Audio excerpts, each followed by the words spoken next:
Harka fuunee akkam jirtu kabajamtoota hordoftoota keenya kun raadiyoo dirree ispoortiiti. Raadiyoo dirree ispoortii irraa odeeffannoowwan ispoortii isaatii kanaas isinitti himna. Odeeffannoowwan isinitti himaa kanas waliin turu waan milkiyaas jaaliiti. Odeeffannoo keenya biyya keessaatii yoo eegal Itoophiyaan dorgommii teenisa minjaalaa 2026 London Ingilaanditti gaggeeffamu irratti akka hirmaattu Federeeshiniin teenisa minjaalaa addunyaa ifoomsee jira. Waltajjii kana irratti Afrikaa irraa Itoophiyaan alatti Angoolaa fi Koongoon kan hirmaatan yoo ta'u, ardiiwwan garaagaraa irraa immoo Itaalii, Kuubaa, Uzbeekistaan, Nauru, Weels, Venezuelaa fi Ecuador biyyoota dorgommii kana irratti qooda fudhatanidha jedhamee jira. Dorgommiin kunis bara 2026 England Londonitti gaggeeffama. Odeeffannoo keenya biyya alaatti yoo darbinu taphoota Champions League torbee kana irratti taphattooti ga'umsa gaarii agarsiisan taphataa cimaa torbee kana ta'uudhaaf kaadhimamanii jiru. Taphattooti afur kan kaadhimaman yoo ta'u, isaanis Victor Osimhen Galatasaray irraa, Phil Foden Manchester City irraa, Mikel Merino Arsenal irraa, Forbes Club Brugge irraati kaadhimamtoota ta'uudhaan dhiyaatanii jiru. Liverpooliif sirriitti qophaa'uu qabna jechuudhaan taphataan sarara qarqaraa Manchester City Jeremy Dokuun dubbatee jira. Liverpooliin injifachuun gammachuu keenya torban kanaa guutuu nuuf taasisa kan jedhe Dokuun keessumaa boqonnaan dura taphichaaf sirriitti qophaa'uu qabna jechuudhaan dubbatee jira. Haaland gama lakkoofsaan taphataa ajaa'ibaati, inni nuuf galchii lakkoofsisuu fi mijeessee kennuun oliidha jechuudhaanis taphataan sarara qarqaraa Manchester City Jeremy Dokuun dubbatee jira. Waa'een koo wanti haasa'amu hundi soba jechuudhaan taphataan sarara fuulduraa Barcelona Lamine Yamal dubbatee jira. Lamine Yamal tapha kaleessaa irratti gareen isaa injifachuu dhabuutti aaruu isaa dubbatee jira. Namoonni hedduun dhukkuba na mudate ilaalchisuudhaan akka waan ta'an gaddeetti dubbatu. Garuu wanti hunduu soba jechuudhaan Yamal dubbatee jira. Deeggartoonni garee faallaa mormii kan irratti dhageessisan taphataa murteessaa akkan ta'e waan beekaniifidha. Osoo taphataa biroodha ta'eeti wanta kana irratti raawwatan jechuudhaan Lamine Yamal dubbatee jira. Kubbaa miilaatiin waan hunda milkeesseera jechuudhaan Lionel Messiin dubbatee jira. Yoom akkan sooroma ba'uu hin beeku kan jedhe Lionel Messiin afgaaffii halkanida gadhiifame irratti turtii taasiseen yeroo inni Paarisitti dabarsee gaarii akka hin turre dubbatee jira. Sababa Ameerikaatti maleef yoo dubbatu murtii maatiiti jechuudhaan yeroo dabarsaa jirutti gammadaa ta'uu isaa himee jira. Waa'ee waancaa addunyaa haasa'uuf yeroo hunda jechoonni akka isa hanqatan kan ibse Messiin gammachuun isaa wayita ijoolleen koo dhalatan waliin tokko ture jechuudhaan dubbatee jira. Jireenya isaa kubbaa miilaan waan hunda milkeessuu kan dubbate Messiin waancaa addunyaa injifachuun ammoo waan addaati jechuudhaan yaada isaa ibseeti kan inni jiru. Jireenyi kubbaa miilaa koo dheeraa fi itti fufaadha, haa ta'u malee xumuranii qabaata.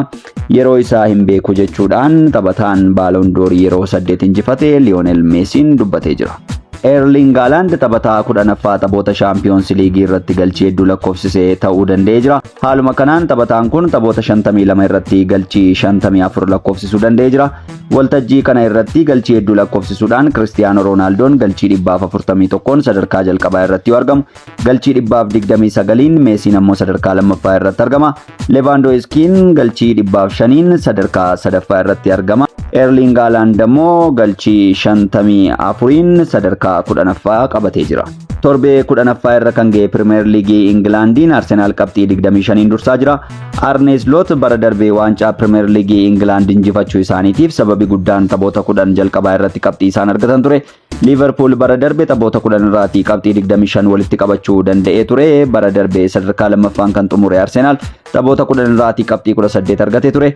Liverpool bara darbee Nottinghamin injifatame Arsenal faana qixa ba'uudhaan taphoota 8 ammoo injifachuudhaan qabxii 25 walitti qabatee ture. Arsenal ammoo taphoota 10 taasise keessaa Bournemouth fi Newcastle injifatamuun Manchester City, Brighton fi Liverpool faana ammoo qixa ba'eeti kan inni ture. Bara kana kilaboonni lamaan qabxii wal jijjiiraniiti kan isaan jiranii. Arsenal taphoota 10 taasiseen qabxii 25 walitti qabatee jira. Liverpool ammoo qabxii 18 walitti qabateeti kan inni jiru. Qabxiin kilaboonni kun lamaan lakkoofsisan kan Arsenal bara kana lakkoofsise kan Liverpool bara darbee faana wal fakkaata. Kan Liverpool bara kana galmeesse ammoo kan Arsenal bara darbee faana wal fakkaata. Xumurri Premier League bara kana maal fakkaata isa jedhuuf gamanumaan hawwii guddaadhaan akka eegamu taasisee jira. Ajax fi Manchester United walnatti fakkaatu jechuudhaan Ruud Gullit dubbatee jira. Taphataan Chelsea duraanii Ruud Gullit Ajax fi Manchester United walnatti fakkaatu jedheeti kan inni jiru. Taphataan kilaboota lamaan keessaa ba'u bakka biraa yeroo deemu ni milkaa'aaf jedhee dubbatee jira. Akka sababaatti taphataa Barcelona irratti galchii 2 lakkoofsise Forbes kan eeree Gullit. Forbes Ajax ture amma sitti ifee mul'achaa jira jechuudhaan yaada isaa ibsee jira. Kanaafuu rakkoon kilaboota lamaan bira ta'a akkuma Manchester United keessatti mul'atu jechuudhaan Gullit dubbatee jira. Taphoonni liigii Awurooppaa har'a galgala ni adeemsifamu.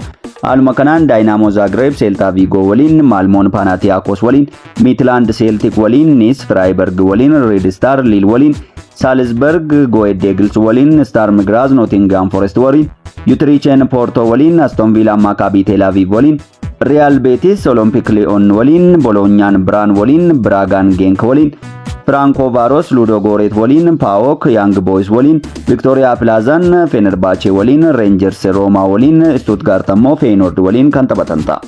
Taphoonni Conference Leagues itti fufuudhaan ni adeemsifamu. Fiorentinaan Mainz waliin kan taphatu yoo ta'u, Shakhtar Beidaablik waliin, Crystal Palace ammoo taphni Alkamar faana taasisu hawwii guddaadhaan taphoota eegamanidha. Egaan kabajamtoota hordoftoota keenya odeeffannoon ispoortii har'aaf qopheeffanne kanan gammaatti hordofaa turtanidha.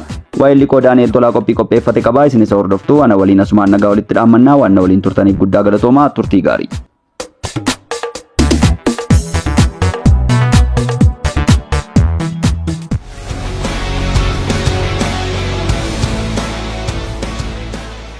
Kabajamtoota dhaggeeffattoota raadiyoo Dirree Ispoortii qophii keenya har'aatiin afgaaffii Kiristiyaanoo Roonaaldooon tibbana taasisee fi waa'ee Laamiin Yaamaal irratti waan muraasa qopheeffanne qabna haga xumuraatti nu faana ta'a. Kiristiyaanoo Roonaaldooon tibbana sagantaa gaazexeessaa Piirsi Moorgaan qopheessu irratti argamuun dhimma hedduu irratti dubbateera. Kan adda ta'e tokko gaaffii siyaasaa gaafatameef deebii kennuu isaati. Doonaald Tiraamp nama siyaasaa addunyaa amma jiru jijjiiruuf gargaaran keessaa tokko jedheera. Kana dura tiishartii isaa Tiraampiif ergee ture. Ergaa waa'ee nagaa dabarsuus ofirraa qaba ture. Dhimmi biraan kaase ijoollummaa isaa irratti osoo gara Maanchister Yuunaayitid hin deemin dura Arsenaal galuuf dhumarra ga'ee akka ture hime. Bara kanas Arsenaal carraa waancaa Pirimeer Liigii mo'achuu qaba jedheera. Waa'ee jireenya dhuunfaa isaa yeroo kaasu Joorjiinaa ifatti kaadhimmachuu dubbate.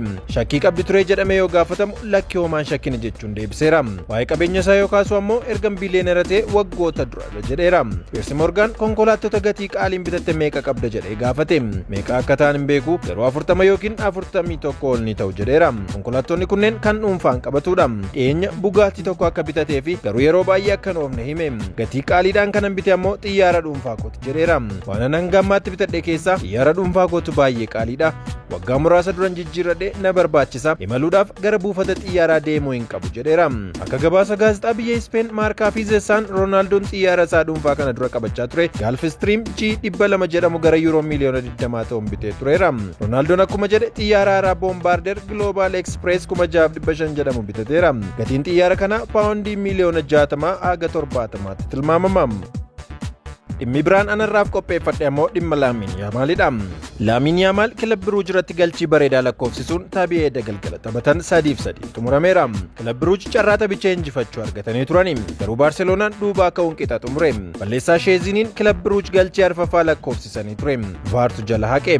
Yaamaal erga ija keessa of galchee deeggartoonni itti qoosuu fi aarsuuf yaaluun dhiisne. Beeljeemittis kun isa mudateera. Taphataa jabaa waan ta'eef naqeequ jechuun deebii kenneera. Osoo nama dadhabaatee maqaa koo hin kaasan jechuunis deebii kenneera. Galchii bareedaa waan hin lakkoofsiseef garuu Liyoonel Meesiitti nan fakkeessinaa jedheera. Leenjisaan Baarseloonaa Hansi Filiik sarara ittisaa isaanii maaliif akka hin jabeessine gaafatamaniiru. Kun Baarseloonaadha. Eenyummaa kilabichaa gatuu hin qabnu galchii tokko lakkoofsisnee akka cufnee taphannu eeginaa jedhani.